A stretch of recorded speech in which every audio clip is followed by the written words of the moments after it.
Hey, I'm Alex Radcliffe from Board Game Co., and today I'm reviewing the loop and the expansion Revenge of Fauxzilla.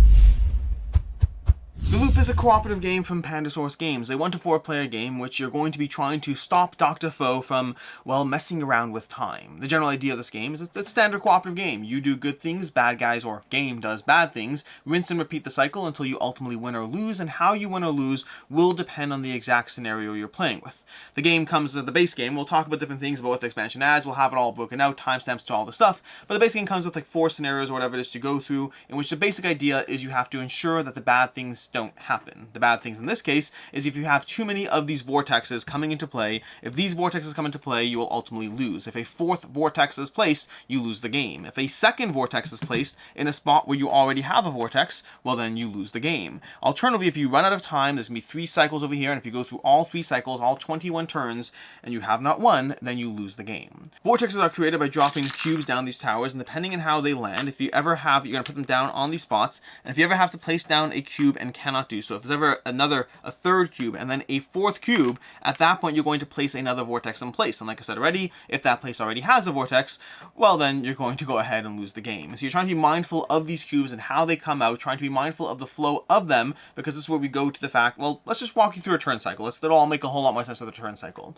Basic turn cycle in the game, you're going to follow this hand-dandy little play area that goes through things. You're going to start by adding clones and revealing a card, an artifact to the board. Depending on the stage, 1, 2, or 3, you'll add 1, 2, or 3 clones to the board, grabbing them from this bag, reaching into a bag, pulling out a clone, looking at the back of the clone, which tells you the area, flipping it over, and that is a blue clone that spawns in the purple area. You're also going to draw an artifact card, looking at the type of location it is, and again, another purple area. That's going to be a purple artifact that goes in that area.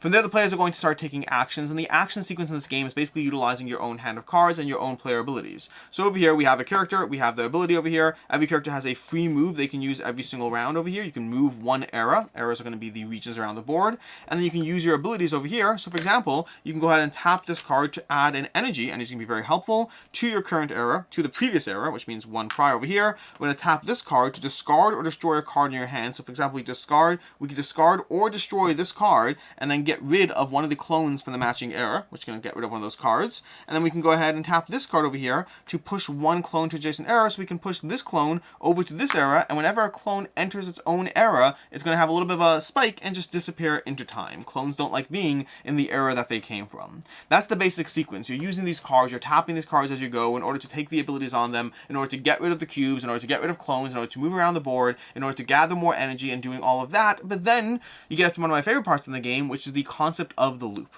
At any given point, if you are in an area with energy, you can spend that energy to refresh some of your cards. So again, looking back at the board here, right now I'm not in an area with energy, but I could go ahead and use my free move to move over here, and then spend the energy to refresh any one type of card in my hand. So I can pick a card type, that's this symbol over here, and refresh those. If I had these cards back here, by the way, then I may have made a different decision depending around that. I may have gotten rid of this card to get rid of one of these clones over here, and then alternatively refreshed both of these, pulling them back up so I can use both their abilities.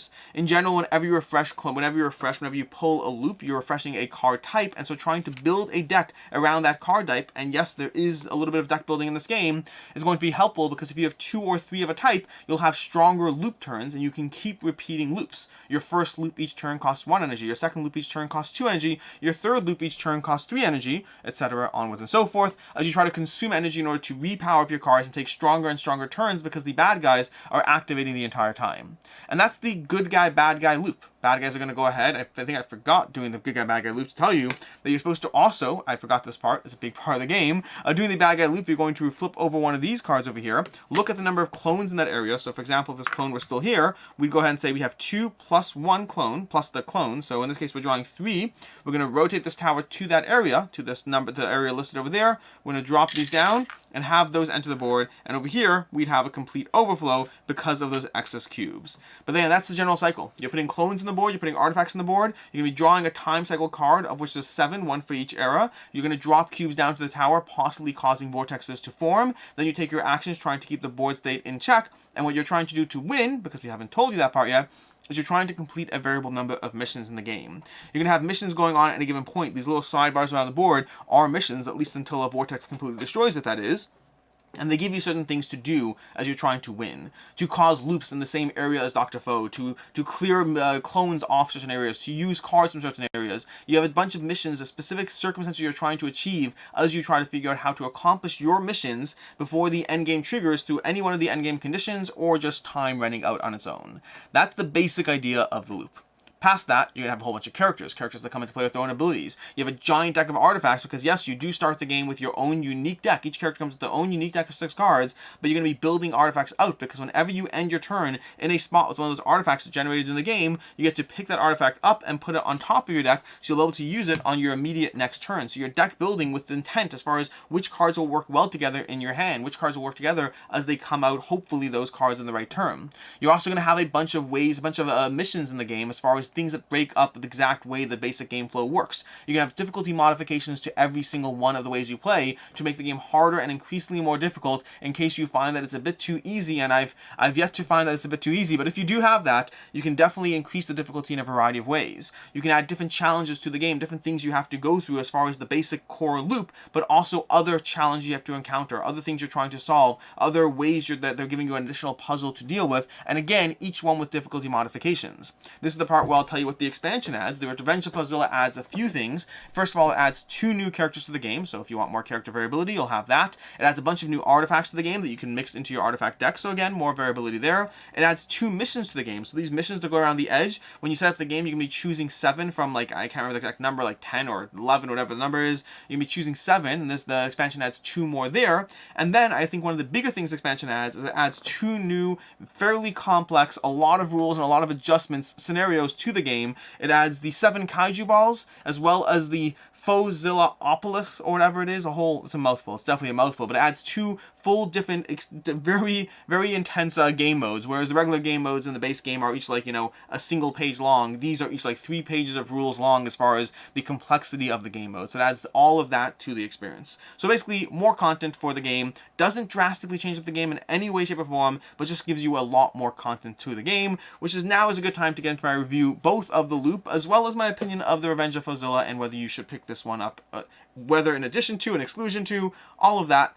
Let's go ahead and get into this one. Starting off the bat with ease of play, the rulebook is both easy and annoying to get into. I found multiple people had the same problem as far as diving into the rules and actually getting up and running in it. There's a lot of information kind of front-loaded that doesn't really teach you how to play the game, but once you get past that first page or two, it actually is pretty easy. The game is actually a fairly basic gameplay loop. You do good things, game does bad things, or strictly speaking, the game does bad things, then you do good things, but the same idea is prevalent as you try to survive through a few different adjustments, a few different rules that I do constantly forget. I regularly forget to draw an artifact card when I complete a mission. Almost always forget that, so that's one that I have to remind myself every single time I play. But in general, there's a bunch of small little things you can forget in the game, a bunch of small little details, but I recommend reading the rulebook a second time when you're done with the game the first time, just because to catch all that stuff. But the game is actually pretty simple for the most part. With like those little edge case and adjustment, for the most part, I think the game is pretty simple to dive into.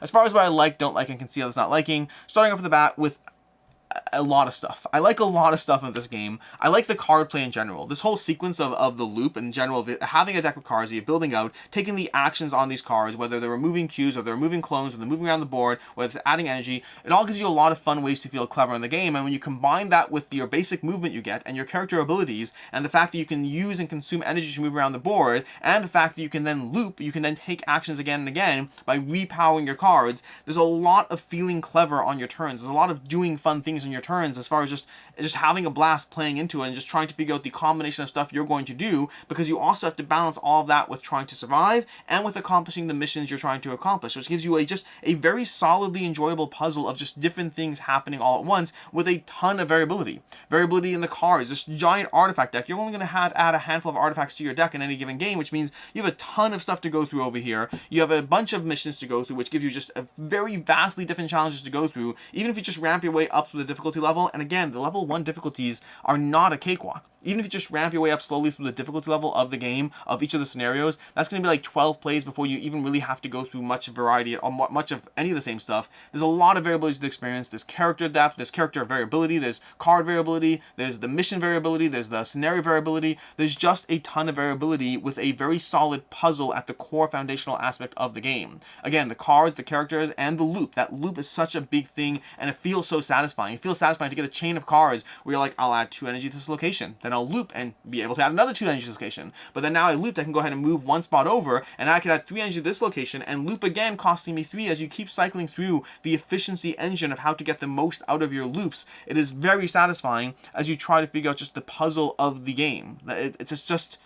It's crunchy. It's crunchy and it's difficult. It's one of those things where this is a game where I generally lose it, but every single time I do, I feel like it was close enough that I could have won, and that's a big thing for me in cooperative games. When I win, I want to feel like I could have lost, and when I lose, I want to feel like I could have won, and this game absolutely has that every single time. It's just a solid foundation of a game with a lot of variability around it, which just makes it very enjoyable to go through.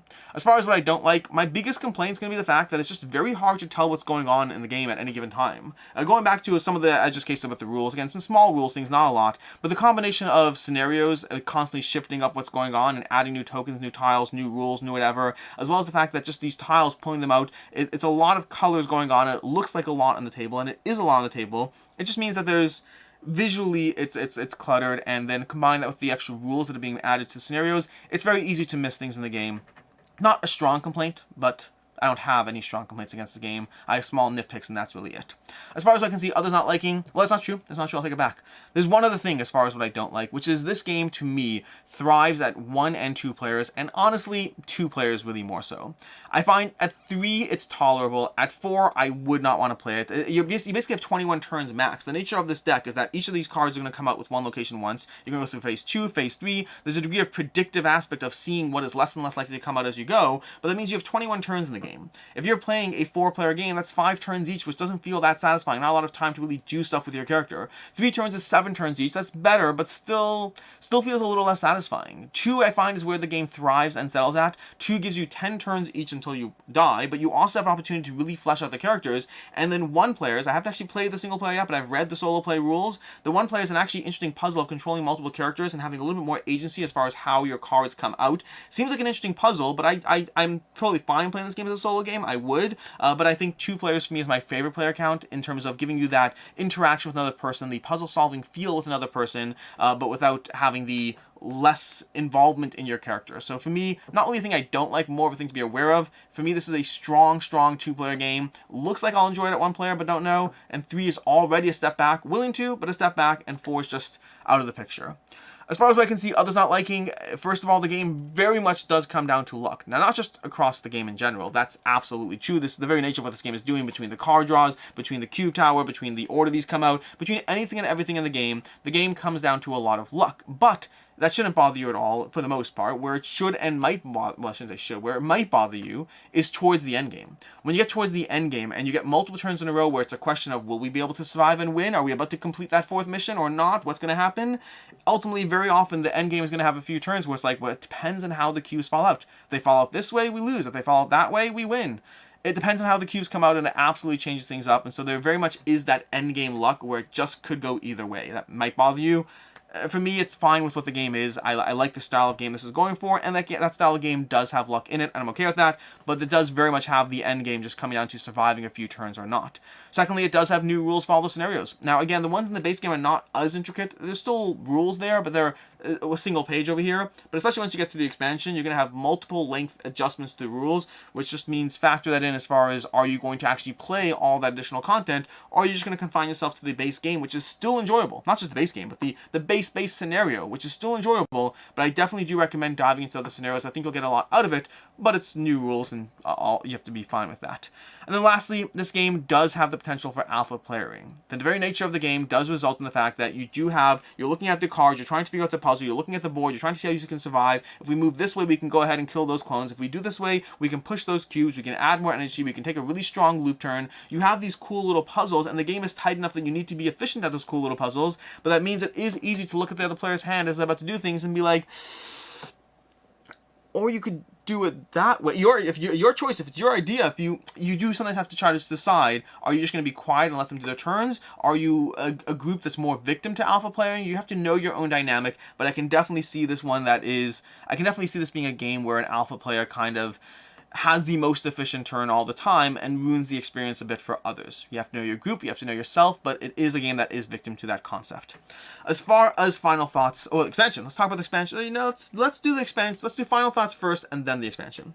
Final thoughts on the loop, the core game, the basic idea of it, is I really like this game. Should be evident from the fact that my what I don't like section was very, very slim today, but that's because I really enjoy this puzzle. This game is very reminiscent to me of Vindication, the idea of a core puzzle concept with a bunch of things mixing up the puzzle, and you have to figure out how to make everything work so that you can survive. And it does so in a game that takes 60 to 90 minutes to play. It's a fast-playing game. I'm happy to dive into it solo. Happen to have not done so yet, but I'm happy to dive into it solo, and I think it's a great two-player experience that you really just sit there, you have your heads crunched together, you try to figure out how to survive in this game. It works really well, and it gives you that puzzle aspect along with a huge degree of variability. Those are two things I generally like in my gameplays: puzzle and variability. The idea of me trying to figure out how I can actually survive given a certain set of constraints, and then the idea that you also made it so that I never really have to worry about playing the same game twice between the cards, the characters, the missions, and everything. It's just always going to be a different experience, which is tremendously enjoyable.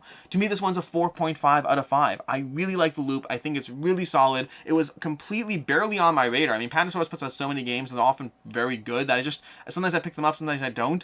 I really, really enjoyed the loop, and I'm very happy I got a chance to play this one. I just didn't get to it the past year and a half, but it's very much my cup of tea. It's exactly the kind of game that I enjoy.